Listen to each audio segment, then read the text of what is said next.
Sunday, April 16th, 2017. I am doing an update on where I'm at with the fasting. The last video I did was late October, early November. I just finished a 20-day fast.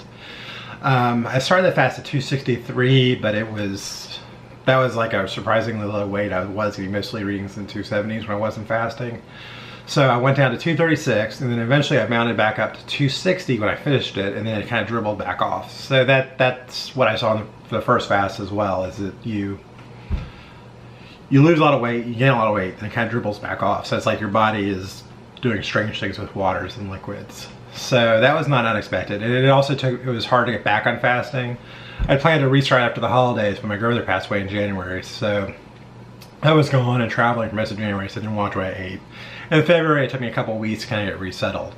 I tried to do a 60-day challenge in February. I kind of called it off because it wasn't just going well.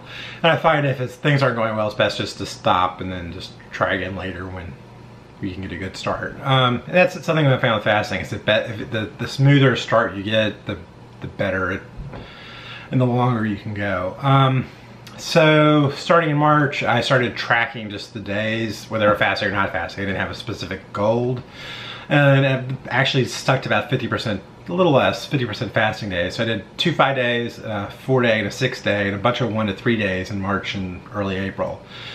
So my weight stabilized in the lower 250s in January and February, unfasted. And then most of March it stayed around there. And then April, over like a week or two, the unfasted low went to like the low 240s, so everything kind of whooshed off at that point.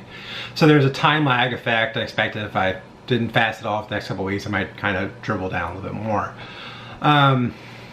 if I didn't fast. So that's going well. The large shirts I buy at Target are now actually a little loose. They're not, I can squeeze in the medium. I bought one kind of like as a gold shirt and see when I should buy new ones. I went down to 36 to 40 belt. That's nice. I bought new pants. So I bought size 40 pants. I was expecting it to be 42, but there were size 40s when I went to the store and they actually are a bit loose, the Costco brand. The Kohl's brand was right on the money at 40s. So everything's going well. I plan to post more videos. I'm working on screenplays right now, because I kind of you get a lot of feedback, negative feedback about muscle mass and stuff. So I think once I get to 225, I'll have a lot better answers whether I'm losing muscle mass and how it's affecting my metabolism. So 225, I also set an intermediate goal, and that helped a lot. Because I noticed like every 25-pound increment, it's really noticeable in the photos I take, and it gets more noticeable like every 25 pounds, like going from 275 to 250 is much more noticeable than going from 300 to 275.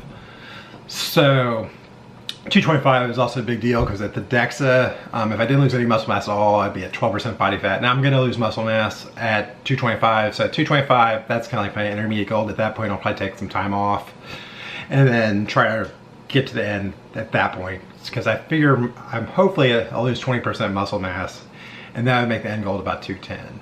So, which the goal is kind of my concern.